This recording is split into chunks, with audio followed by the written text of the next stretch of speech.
Assalamualaikum warahmatullahi wabarakatuh.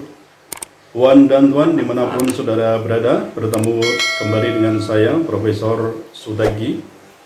Pada kesempatan ini saya akan menyampaikan sedikit pandangan tentang penerapan dalil yang berbunyi Salus Populi Suprema Lex Exto yang saya cuplik dari pidato kenegaraan Presiden Republik Indonesia pada tanggal 16 Agustus 2021.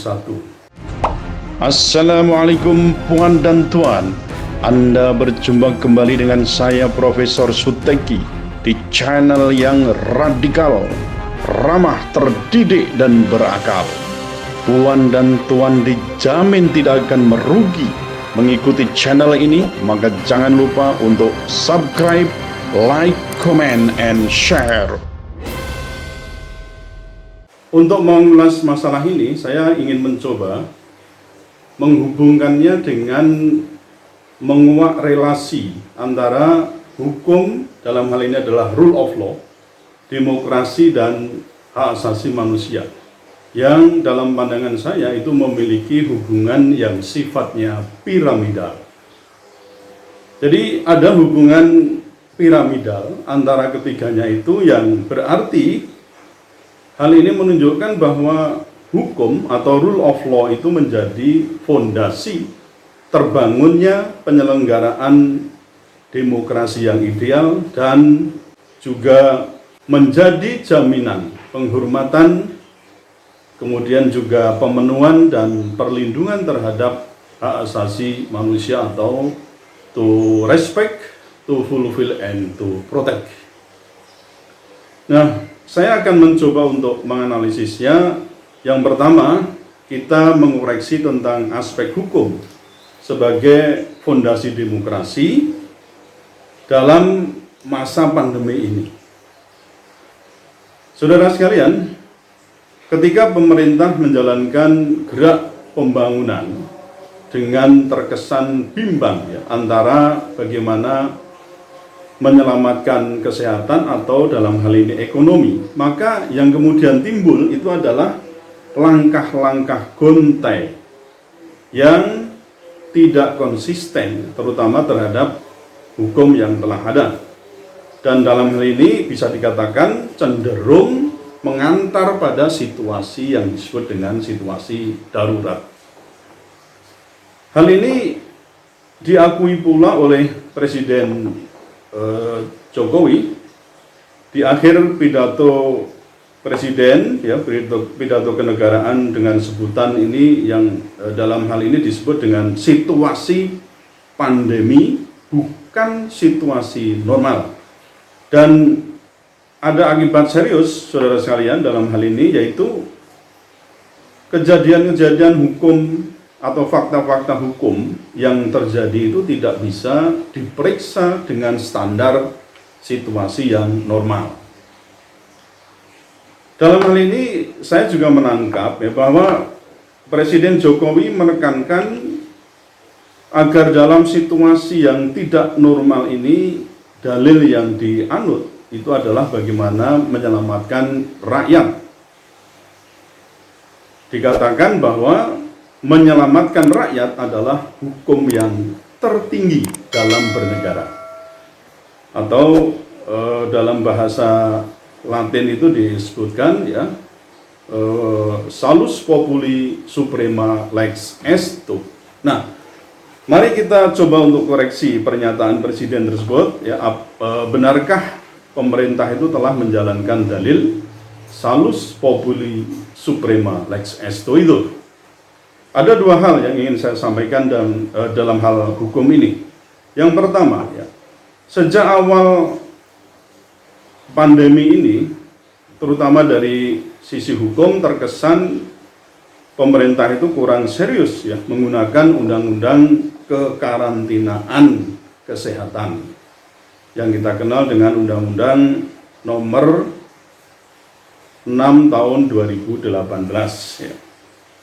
Misalnya ketika kasus infeksi corona atau COVID-19 ini masih kecil, pemerintah tidak segera melakukan lockdown ya, atau karantina wilayah. Bahkan kita juga menyaksikan berbagai pernyataan dari pejabat-pejabat pemerintah yang terkesan itu ya mengabaikan atau juga menganggap remeh COVID-19 ini yang telah nyatanya itu menjadi pandemi.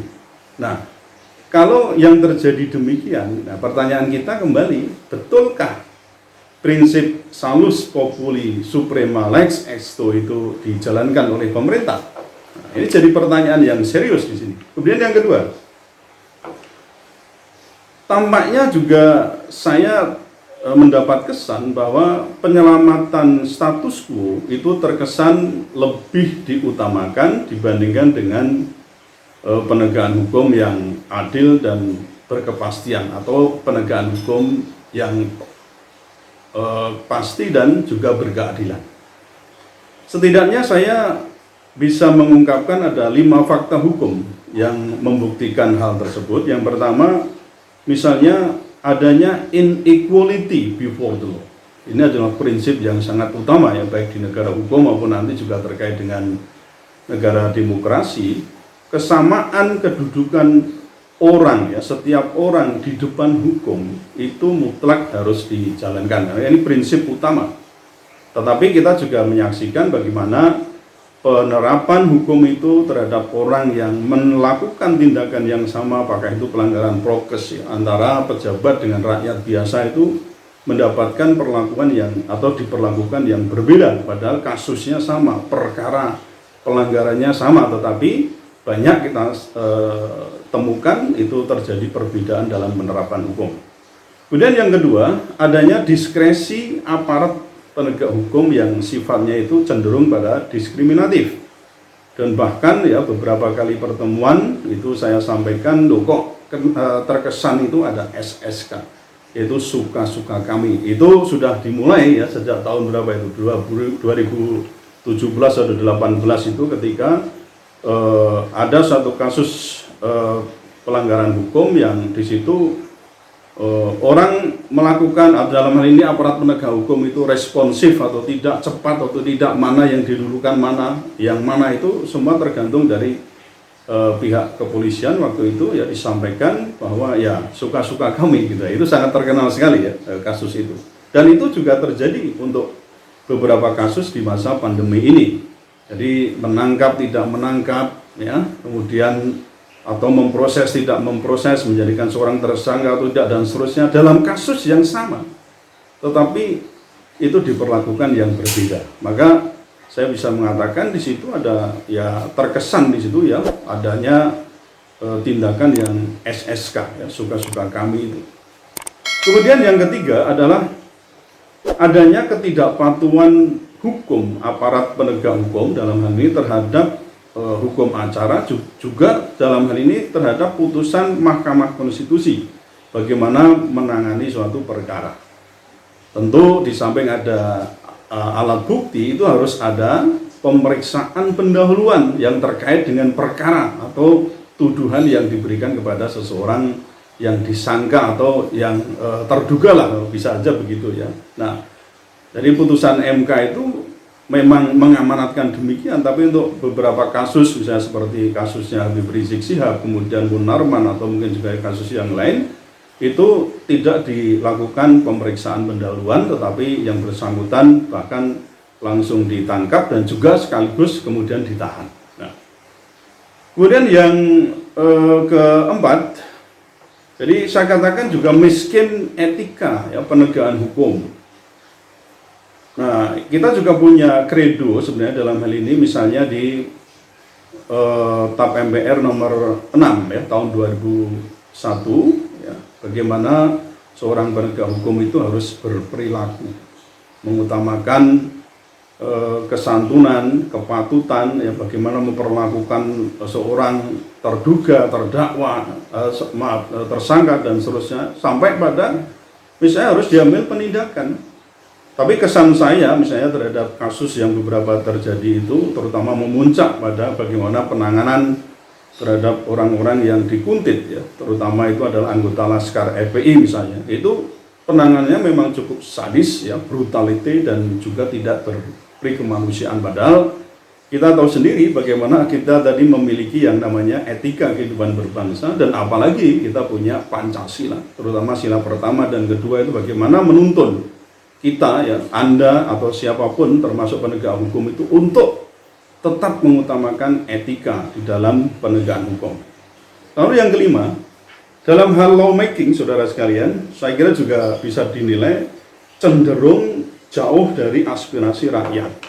Mungkin ada dalih ya yang menyatakan, oh sudah, kami sudah meminta pendapat rakyat ini itu dan sebagainya. Tapi kenyataannya, contoh misalnya kita sudah punya undang-undang ya, Omnibus Law atau dikenal dengan Undang-Undang Cipta Kerja. Itu memang oke, itu kita sudah membuatnya dan bahkan sudah jadi diundangkan dengan Undang-Undang Nomor 11 Tahun 2020. Tetapi catatan luka-luka, ya luka-lukanya itu ya dan kepedihannya itu saya kira sulit untuk dilupakan dan bahkan disembuhkan. Nah, bahkan bisa dikatakan undang-undang ini masih ya banyak salah ketik, tetapi juga ditemukan masih banyak kritik juga. Namun dalam hal ini kenapa toh undang-undang ini tetap diketok? Nah, orang itu sering mengatakan, wah, undang-undang Cipta Kerja itu layaknya seperti undang-undang TikTok ya. Itu seringkali juga ada yang mengatakan begitu. Nah, atas dua hal yang tadi saya sampaikan ini, apakah betul kita sudah bisa menyebut bahwa Salus Populi Suprema Lex Esto ini oleh pemerintah sudah dijalankan, atau sebaliknya justru Salus Rezim Suprema Lex Esto? Nah, jadi pengutamaan justru kepentingan rezim itu yang menjadi hukum yang utama. Ini menjadi catatan tersendiri bagi saya kalau kita kaitkan dengan pidato presiden, pidato kenegaraan presiden pada hari ini. Berikutnya saudara sekalian, kondisi hukum sebagaimana yang tadi saya sebutkan itu ternyata berdampak langsung ya, pada penyelenggaraan demokrasi kita di negeri ini. Jadi bisa kita katakan bahwa kualitas kinerja pembangunan demokrasi tergantung juga pada kualitas penyelenggaraan negara, terutama di lapangan hukum. Levitsky dan Ziblatt itu saya kira sudah terang ya bagaimana menjelaskan dalam bukunya How Democracies Die. Itu bisa kita katakan ya, bahkan juga bisa menjadi penanda bahwa buruknya penegakan hukum itu juga menyebabkan dying atau bahkan die-nya ya, demokrasi. Misalnya apa? Ditandai dengan yang pertama, emansipasi rakyat dalam pembentukan hukum yang kurang. Tadi sudah saya sampaikan, bukan hanya untuk Undang-Undang Cipta Kerja, tetapi juga untuk revisi KPK. Saudara sendiri bisa lihat bagaimana protes ya, dari teman-teman kita mahasiswa dan juga elemen lain. Kemudian juga Undang-Undang Minerba, Undang-Undang COVID. Ya, kemudian dari pelaksanaan Undang-Undang Cipta Kerja itu mungkin kita temukan ada Perpres Miras, wah, jadi kontroversial yang bukan main. Itu sebenarnya menunjukkan bahwa emansipasi rakyat itu dinilai kurang, ya. Sehingga ya kita bisa mengatakan ini yang bisa menyebabkan dying-nya, ya, gontainya, langkah gontai dari demokrasi. Yang kedua, penerapan prinsip negara tidak boleh kalah. Ini juga cukup menjadi trademark ya. Apapun dalihnya di sini, kadang-kadang prinsip ini membuat kekuasaan itu menjadi otoriter. Ya, bahkan dikatakan bengis dan juga sadis. Nah, ini saya kira tidak bisa kemudian ke depan agar demokrasi kita baik, ya jangan menggunakan prinsip negara tidak boleh kalah dalam arti ya terhadap apapun, bahkan terhadap tadi saya katakan penjahat, apakah itu koruptor, apakah itu teroris dan seterusnya, memang betul ya, tetapi dalam hal ini penanganan itu bukan kemudian menghalalkan segala cara atau menempuh jalur-jalur yang dikatakan ekstra ya, apakah ekstra judicial killing atau mungkin ya yang lain. Saya kira tidak bisa itu dilakukan demikian. Itu kalau itu hanya untuk menunjukkan bahwa negara tidak boleh kalah, saya kira itu salah besar di situ. Kemudian yang ketiga adalah pengambilan kebijakan penanganan pandemi yang saya katakan di sini terkesan tidak konsisten dan juga cenderung diktator. Ya, misalnya dengan kewajiban ya vaksinasi ya, beberapa kita dengarkan bagaimana syarat-syarat orang ya seolah itu terkesan dipaksa, pokoknya Anda harus vaksin. Bahkan terakhir kita dengar juga itu di Jakarta atau di beberapa tempat lain, ketika misalnya ada keluarga yang tidak atau belum melakukan vaksinasi di situ atau menjalani suntik vaksin, kemudian ditandai ya misalnya itu. Saya kira itu tidak perlu ya semacam itu, karena itu bisa menakut-nakuti ya. Nanti ada apa-apa, rakyat itu kan juga khawatir ya, terkesan ada ancaman di situ. Nah, tetapi juga di sisi lain, saudara sekalian, kebijakan pembukaan masuknya TKA ya, tenaga kerja asing, WNA dengan alasan investasi, pariwisata itu tetap dibuka. Ini kan suatu hal yang menurut saya tidak konsisten dan cenderung itu diktator. Belum lagi soal kebijakan ya, menurut saya tanpa roadmap yang jelas ya terkait dengan pelaksanaan undang-undang kekarantinaan kesehatan itu ya, ada istilah PSBB, makro, mikro, PPKM darurat, PPKM level 1 sampai 4 dan seterusnya, itu yang menurut saya itu terkesan ya tidak melibatkan aspirasi rakyat, sehingga muncul banyak protes ya, juga muncul tadi banyak protes, akhirnya terjadi demonstrasi dan juga pemaksaan yang menurut saya itu tidak humanis. Nah, ini juga menunjukkan apa? Ini ada otoritarianisme di sini. Apakah itu dilakukan oleh Satpol PP dan seterusnya, itu saya kira menunjukkan bahwa di situ ada unsur-unsur yang saya kira tidak dibenarkan ya dalam negara demokrasi itu. Kemudian juga ada pembungkaman secara suara kritis ya rakyat yang dalam tanda kutip itu lapar ya. Demo kemudian itu tidak diperbolehkan. Ya, kemudian ada ancaman-ancaman kekerasan terhadap pengkritik, bahkan terhadap mural, ya, coretan-coretan dinding ya, di jalan-jalan itu oleh aparat hukum juga saya kira juga terlalu represif ya, tindakan itu terlalu represif. Baik, saudara sekalian, saya lanjutkan. Kemudian buruknya kualitas penegakan hukum, terutama ya kondisi hukum dan juga penyelenggaraan demokrasi itu pada akhirnya akan berujung pada buruknya kinerja penghormatan, pemenuhan dan juga perlindungan hak asasi manusia. Nah, atas nama tadi yang saya katakan negara tidak boleh kalah, yang mestinya itu ya, atau mungkin juga ditambah dengan salus populi suprema lex esto, HAM itu kadang-kadang juga terkesan di situ ada penindasan. Juga dipinggirkan dan juga tidak dilindungi, termasuk dalam hal ini misalnya adalah hak untuk memperoleh kesehatan ya di masa pandemi.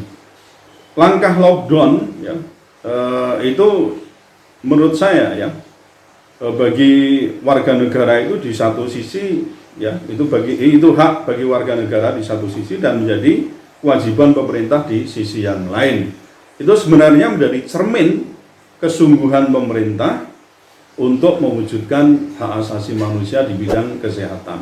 Nah, ini justru menurut saya yang dikatakan ya salus populi suprema lex esto itu sebenarnya ada di sini. Kemudian yang kedua, hak untuk menyatakan pendapat yang terkesan dibungkam atau diberangus ya, tindakan represif terutama aparat penegak hukum, bagaimana penanganan demo ya di masa pandemi ini dengan menggunakan ancaman ya, atau mungkin ya tindakan yang represif, itu masih juga banyak kita temukan di sini. Lalu yang berikutnya yang ketiga adalah hak masyarakat miskin yang tidak terpenuhi secara penuh. Karena apa? Ya adanya praktek buruk, misalnya ada bansos tapi penyalurannya itu tidak bisa dilakukan dengan cara baik ya.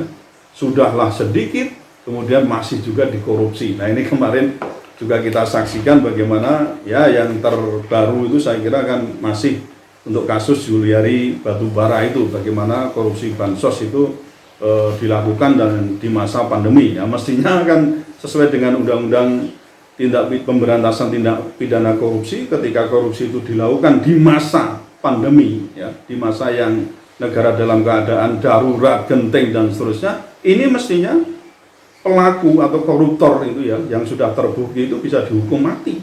Nah, bukan hanya 11 tahun tapi hukum mati. Ya, itu jelas ya. Di sini juga ada hal yang patut kita pertanyakan di situ. Jadi puan dan tuan, itulah saya kira kondisi relasi yang saya katakan pincang ya antara hukum, demokrasi dan HAM di masa pandemi ini, dan ini menjadi tanggapan serius ya saya atas pidato kenegaraan Presiden Joko Widodo ya tanggal 16 Agustus 2021, khususnya terkait dengan pelaksanaan dalil Salus Populi Suprema Lex Esto. Memang harus kita akui ya bahwa tekad untuk bangkit dalam kekuatan yang tangguh ya, agar kita bisa tumbuh itu patut kita apresiasi dan kita acungi jempol, tetapi tekad itu mesti bertumbuh pada etika kehidupan berbangsa sebagaimana kita temukan dalam TAP MPR nomor 6 tahun 2001 dalam situasi apapun, termasuk situasi pandemi, sehingga relasi piramidal antara hukum, demokrasi, dan HAM tetap selaras, bukan dalam keadaan pincang. Saya kira demikian. Tapi salam radikal dari saya, ramah, terdidik, dan berakal. Wassalamualaikum warahmatullahi wabarakatuh.